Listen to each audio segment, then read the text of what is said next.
Les îles du Saint-Laurent. Nous les voyons chaque jour, mais les connaissons-nous vraiment? La majorité semble calme et abandonnée, alors qu'en fait, elles regorgent de vie, ont gardé leur caractère sauvage et sont des havres pour des milliers d'oiseaux. Dans les minutes qui vont suivre, je vous invite à découvrir avec moi ces îles au trésor.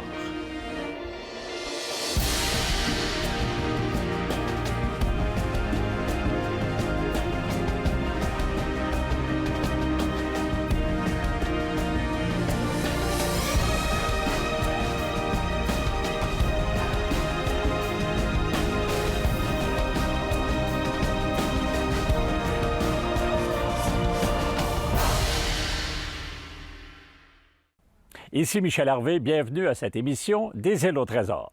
Cette semaine, on se transporte dans un véritable paradis au milieu du fleuve. Dans cette première émission, le guide Olivier Caron nous parle de l'achat des îles Pèlerin, au Lièvre et du Pot à l'eau-de-vie par la société Duvet-Nord. Il nous parlera aussi de la diversité des îles et des infrastructures qu'on y retrouve.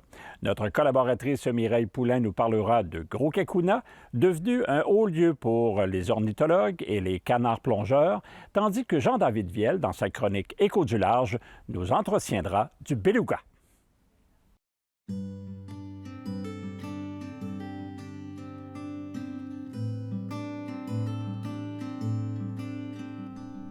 Une visite dans les îles du Saint-Laurent est toujours une expérience unique, mais ces îles ne seraient pas redevenues aussi extraordinaires sans l'apport de la société Duvet-Nord. Duvet-Nord s'est porté acquéreur de ces îles-là tout simplement dans le but de les protéger. Évidemment, il y a du tourisme sur ces îles-là, mais ça, c'est arrivé plus tard, en 89, donc 10 ans après la fondation plutôt de Duvet-Nord. Et là, on a décidé d'ouvrir les îles au public pour les mettre en valeur. Donc, c'est bien de les protéger, mais on voulait en faire plus, les présenter aux gens pour les sensibiliser sur ces milieux naturels vraiment importants et tout près de Rivière-du-Loup. C'est à peine à 8 km de la pointe de Rivière-du-Loup.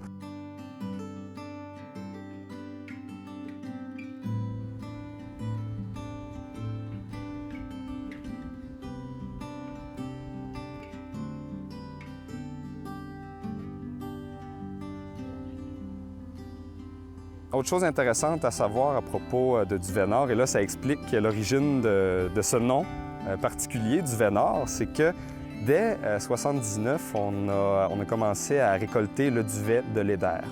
Donc l'Eider à duvet, c'est un canard de mer qui niche sur les îles du fleuve Saint-Laurent.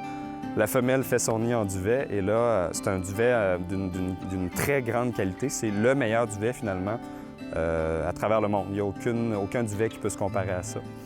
Donc là, on a commencé cette récolte-là et on a été capable d'acheter les îles finalement au milieu des années 80. Donc là, finalement, Duvet-Nord, le duvet du Nord, tout s'explique.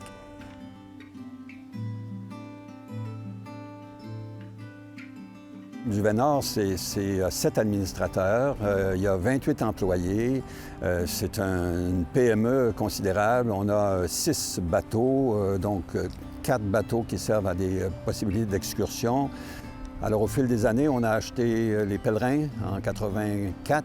On a ensuite acheté les îles du Pot à l'eau-de-vie. Par la suite, on a acheté l'île aux Lièvres. Donc, tout ça dans un but de protection. Protéger ces îles-là pour qu'elles demeurent à leur état naturel le plus longtemps possible et ensuite qu'on permette aux gens de les visiter.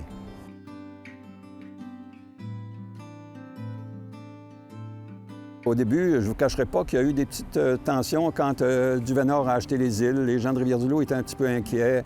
Ils laissaient entendre qu'on leur enlevait les îles. En fait, on ne leur enlevait pas, on les rendait accessibles pour tout le monde. Parce qu'avant ça, c'était uniquement les gens qui avaient des bateaux qui pouvaient y accéder. Ils y allaient, c'était fait de façon respectueuse, puis ils se sont imaginés qu'en acquérant les îles, on les fermerait, mais ce n'était pas ça l'idée. Au contraire, maintenant, on fait de l'hébergement. Le phare du Pot à l'eau-de-vie a été restauré par Duvet-Nord. On a mis beaucoup d'argent pour le restaurer. Maintenant, on en est propriétaire depuis la fin de 2014. L'île aux Lièvres, qui est une plateforme extraordinaire pour explorer le fleuve, 30 km de littoral. On a fait de l'hébergement, on a une auberge là-dessus, on a des chalets, il y a des opportunités de camping. Donc, on reçoit présentement entre 4 000 et 5 000 personnes par année qui découvrent les îles. Donc, on ne les a pas enlevées à personne, on les a rendues à tout le monde, tout en les protégeant. Jean Bédard conserve un excellent souvenir de ce moment où il a eu la confirmation qu'il deviendrait en quelque sorte le gardien de ces majestueux endroits. Le lendemain du jour où on a signé l'acquisition de l'île aux Lièvres, j'ai pris mon bateau, j'ai traversé sur la rive nord de l'île aux Lièvres et j'ai débarqué. Et là, j'étais comme... Il y avait un sentiment d'une immense satisfaction de savoir que cette île-là serait protégée, qu'elle ne serait pas morcelée, qu'il n'y aurait pas des camps de chasse ou des camps de villégiature, mais qu'elle serait conservée. Les vêtements que porte Michel Harvey, animateur des Îles au Trésor, sont gracieusement fournis par le Centre Mode Beaulieu du 325 rue Témiscouata à Rivière-du-Loup, qui vous offre une vaste gamme de vêtements mode pour hommes, femmes et enfants pour toutes occasions. Merci à Parc Marin Saguenay-Saint-Laurent, le gouvernement du Québec et du Canada, qui sont fiers de collaborer à la série des Îles au Trésor grâce aux magnifiques capsules réalisées qui présentent le fleuve, les îles et leurs particularités. Merci.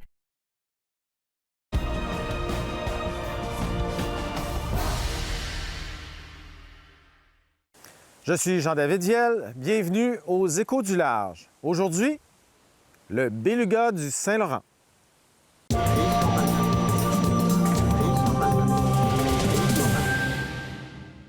Le beluga du Saint-Laurent est un mammifère marin, une baleine qui est très représentative et très connue au Québec.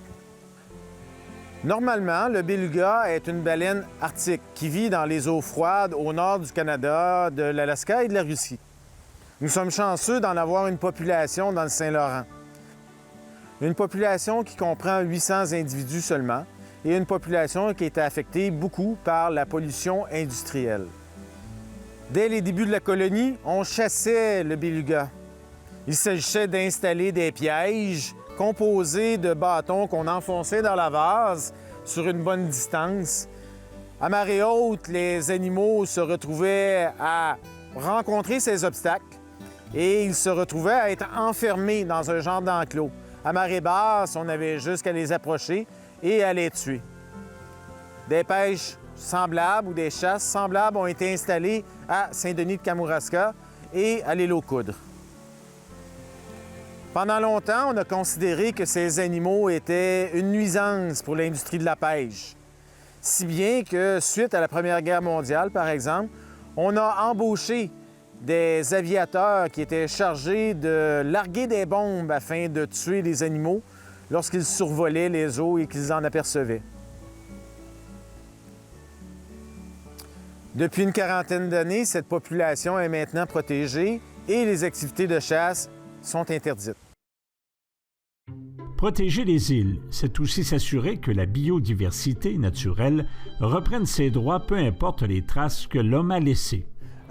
C'est sûr qu'il y a eu des chantiers forestiers sur l'île aux Lièvres, sur les îles du Pô. On a bûché là-dessus, mais il reste pour moi que la nature est résiliente. Alors, les forêts se sont reconstituées. Le milieu est très particulier aussi parce qu'on l'appelle l'île aux Lièvres. Je fais un petit signal là-dessus. C'est que l'île aux Lièvres est peuplée vraiment de lièvres. Il n'y a normalement pas de prédateurs sur l'île aux Lièvres. Alors, les populations atteignent des niveaux considérables, ce qui fait que la forêt est très, très perturbée par le lièvre. Mais c'est un phénomène naturel qui est particulier. De la même façon qu'à Anticosti, la forêt est très perturbée par le chevreuil, le cerf de Virginie. Ici, elle est très perturbée par le lièvre et c'est quelque chose d'absolument remarquable. Les gens qui viennent en excursion, on raconte la disparition de plusieurs essences de plantes ligneuses qui, normalement, sont sur le continent. Je pourrais vous en nommer. Il en manque à peu près 60 de ces plantes-là qui sont disparues à cause du lièvre. Mais ce qui fait un habitat extrêmement particulier. D'autres qui sont très rares sur le continent sont extrêmement abondantes là-bas. Tout ça fait un mélange puis une opportunité de découverte assez extraordinaire. À une certaine époque, l'archipel des îles du Pô-Taloude-Vie était le théâtre d'une importante contrebande d'alcool. Les commerçants du coin allaient à Terre-Neuve ou allaient à Saint-Pierre-et-Miquelon, allaient chercher de l'alcool et rentraient ça dans l'estuaire. Mais là, il fallait qu'ils débarquent cet alcool-là. Mais il y avait de la surveillance, il y avait une police des liqueurs qui surveillait. Alors, ils cherchaient des points où c'était abrité. Et l'île du Pau-à-l'Eau-de-Vie, le Gros Pau en particulier, côté nord, il y a des espèces de crevasses ou de cavernes dans lesquelles ils pouvaient emmagasiner cet alcool-là. Et ils pouvaient accéder à ce site-là la nuit. Donc, ils n'étaient pas vus ni de la rive sud ni de la rive nord. Alors, c'était une espèce de plaque tournante. Et ensuite, les petits bateaux qui représentaient les acheteurs venaient chercher leur livraison là.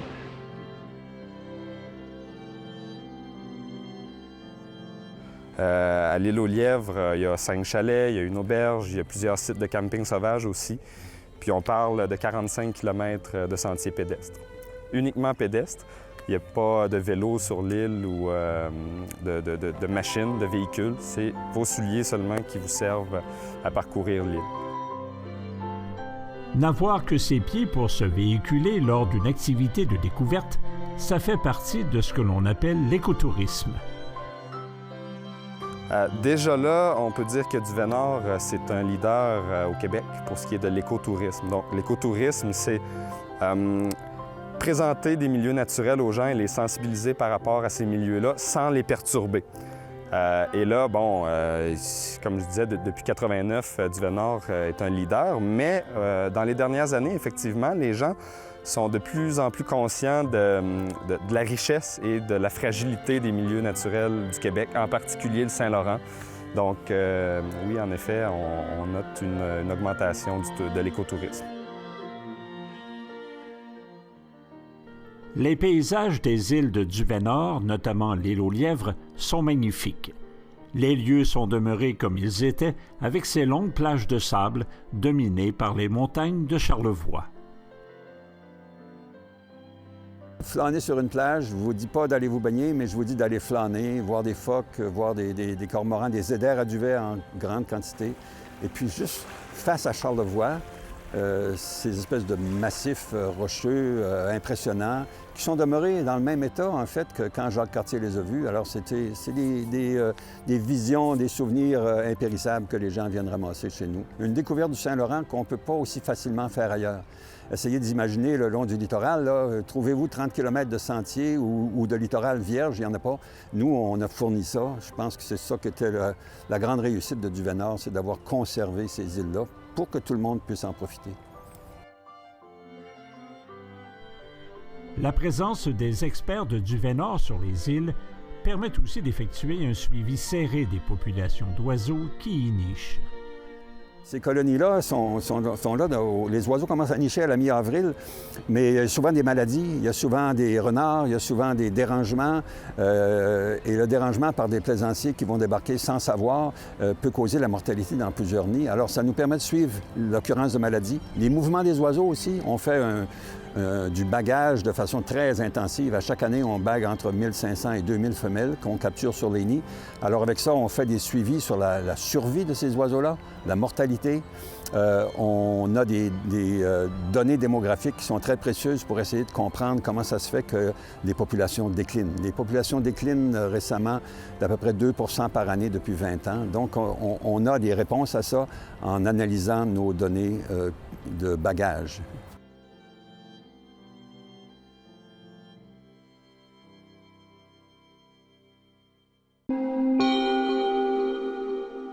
Plus de 275 000 personnes qui participent à une excursion d'observation en mer. Plusieurs entreprises offrant différentes façons de parcourir le parc marin. Voilà qui démontre l'importance de l'activité touristique dans les environs du parc marin. Voilà qui témoigne aussi du pouvoir d'attraction du site, dont l'activité première demeure sans contredit, l'observation des paysages et des mammifères marins. Cette industrie qui entraîne d'importantes retombées économiques offre également un immense potentiel de sensibilisation à l'importance de protéger le patrimoine marin. C'est là le grand défi du parc, conserver les écosystèmes marins et offrir des occasions de découverte variées qui marquent l'imaginaire des visiteurs.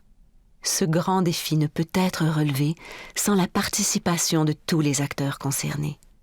Capitaines, membres de l'industrie touristique, ministères, population régionale, groupes d'intérêt et usagers du parc marin. Cette concertation demeure la clé du succès pour que l'on puisse profiter encore longtemps de l'incroyable spectacle offert par les vedettes marines.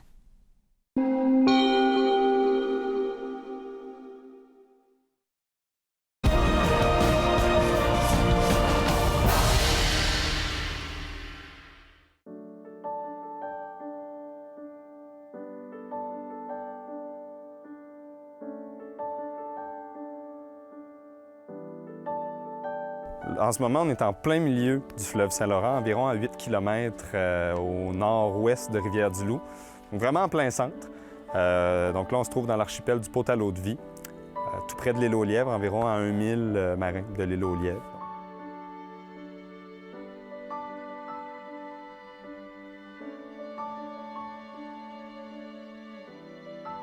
Pour ce qui est des îles du Pot, en fait, c'est un archipel de 3 îles, mais le Pot du Phare et le Gros Pot. Il y a un canal d'à peine une dizaine de mètres de largeur qui sépare ces 2 îles-là. Donc, on a l'impression vraiment que c'en est une seule, là. Mais il y a vraiment 3 îles dans l'archipel.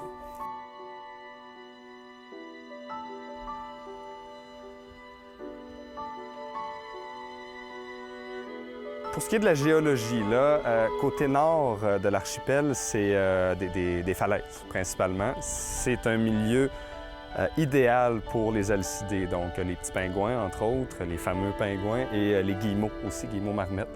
Donc, pour ce qui est des formations rocheuses qui est ici, c'est idéal pour ces oiseaux-là. Et c'est une colonie qui est très importante pour ces oiseaux-là, donc plusieurs milliers d'alcidés. Donc, alcidés, là, petits pingouins, guillemots, aussi le macareux moine, qui est très connu. Il ne niche pas ici, là, mais c'est surtout lui que les gens connaissent.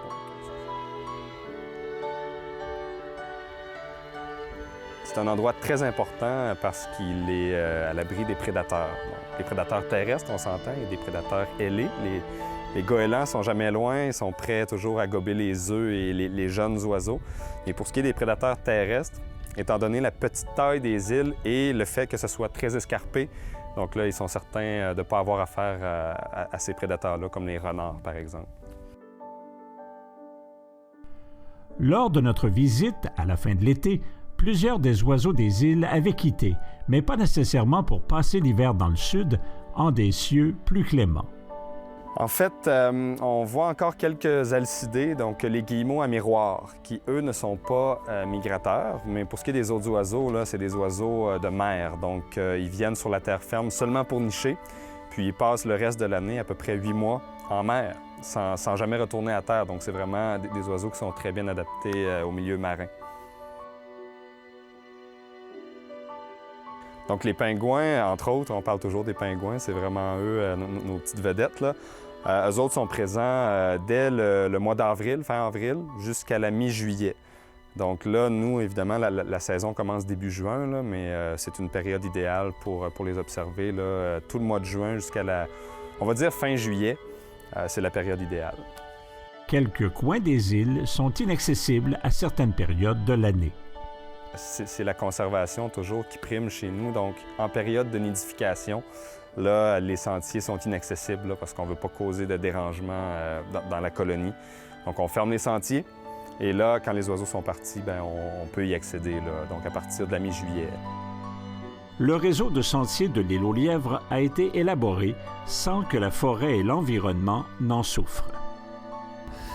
Ces sentiers-là nous mènent dans tous les endroits intéressants de l'île aux Lièvres. On a à peu près 40 km de sentiers.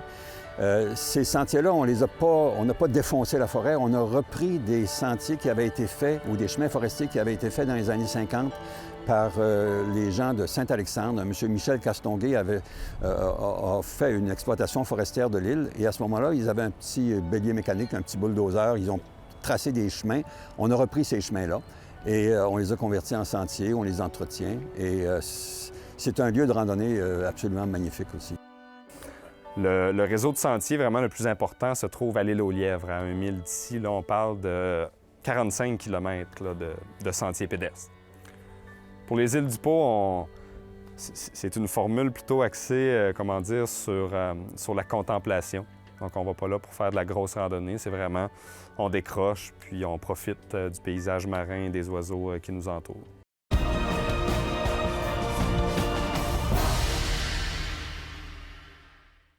Ici Mireille Poulain.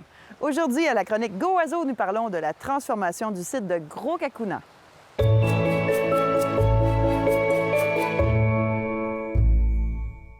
Parmi les îles du Saint-Laurent, il y a une île qui n'est plus. En fait, elle est rendue une presqu'île. En 1965, à Gros-Cacuna s'amorçaient des travaux majeurs. La construction des brise-lames a fait en sorte que l'île est devenue, en fait, une presqu'île maintenant. Entre les brise-lames, on a creusé un bassin qui se remplit d'eau à environ 12 mètres lors des marées basses. Autrefois, il y avait une grande étendue de marais salants aux abords de l'île de Gros-Cacuna, mais suite aux travaux, ça a été grandement diminué. Aujourd'hui, le site ornithologique de Gros-Cacuna est prisé des ornithologues amateurs. On a tout d'abord les oiseaux marins qu'on peut voir sur le fleuve. Ensuite, on peut regarder sur la berge, des oiseaux de rivage, par exemple. Il y a le bassin qui a été creusé qui accueille plusieurs canards plongeurs, comme par exemple des fuligules ou des garrots, comme le garrot à œil d'or, parfois même le garrot d'Islande. Et il y a le marais semi-d'eau douce. On l'appelle encore marais salant, même si c'est principalement de l'eau douce qui va le remplir.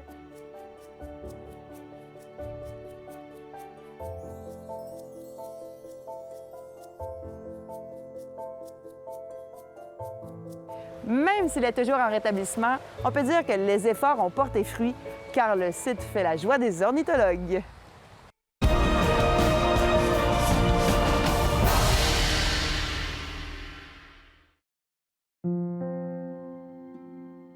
La clientèle qui fréquente les îles de Duvet-Nord est très diversifiée, mais tous ont un point en commun, ils recherchent le calme. C'est d'abord des amants de la nature, évidemment. Des gens qui veulent décrocher. Quand je dis décrocher, évidemment, on parle de circulation automobile, le travail, le stress, tout ça. On décroche complètement dans les îles.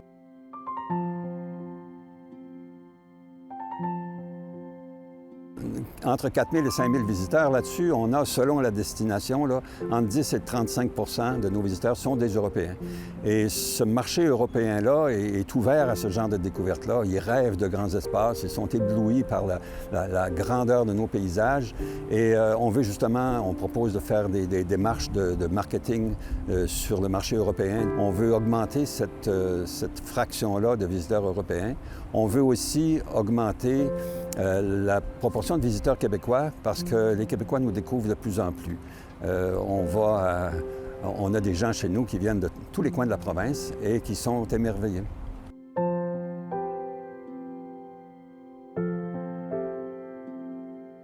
On est effectivement très bien équipés pour ce qui est de nos embarcations. On a ce qui se fait de mieux en matière de navettes. Donc, c'est des petits bateaux, 12 passagers, mais des bateaux très performants. Donc, on peut se rendre sur les îles en tout temps, même par temps, on va dire, agité. Donc, même quand le fleuve se montre sous un moins beau jour, bien, on peut quand même traverser aux îles et c'est accessible en tout temps. Ouais. On a des plans pour l'avenir, mais il n'y a plus beaucoup d'autres îles à acheter. Mais on a des plans pour améliorer l'accès au fleuve, améliorer la diversité des services qu'on offre, amener plus de monde, mais toujours dans le respect. Comme par exemple, les pèlerins, on ne va pas là parce que d'abord, le milieu est difficile d'accès. Puis aussi, on veut que ça soit une zone de protection intégrale. Dans le cas des îles du Pô à l'Eau-de-Vie, on va au phare, mais on est restreint ou on restreint nos visiteurs à l'espace immédiatement autour du phare parce que le reste est protégé. Peut-être les gens d'ici ne réalisent pas ça, mais sur les 3 petites îles du Pô à l'Eau-de-Vie, on a 2000 nids de canards sur ça. 2000 nids de canards, c'est extraordinaire. Hein? Si c'était proche de Montréal, on ferait la première page de la presse avec ça.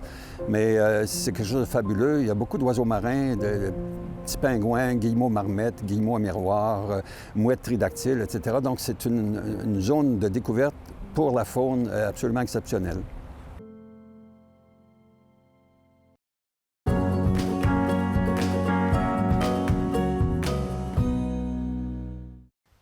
Je m'appelle Marc Larouche, je vous parle directement de la pointe de Rivière-du-Loup en compagnie de Karine Lebel de Tourisme Bas-Saint-Laurent qui nous parle aujourd'hui des phares du Saint-Laurent. Oui, au Bas-Saint-Laurent, on a 3 phares qui sont visitables, donc c'est ce que je vais vous parler. Et pas les moindres, on débute par le phare de l'île du Pau à l'Eau-de-Vie, un phare dans lequel on peut séjourner. Oui, effectivement, le phare du Pau à l'Eau-de-Vie est en face de Rivière-du-Loup, qui est géré par la Société du Vénard. 3 chambres à l'intérieur, des repas typiquement de terroir, donc on peut séjourner 1, 2, 3, 4, 5 nuits si vous voulez. L'activité est extraordinaire. Oui, si vous voulez avoir le repos, entendre les vagues et les oiseaux, c'est l'endroit idéal. Dépaysement garanti. Effectivement. Il y a aussi du côté de l'île Verte, le phare de l'île Verte qui est le plus ancien du Saint-Laurent. Oui, construit en 1809, le phare de l'île Verte est un des plus vieux.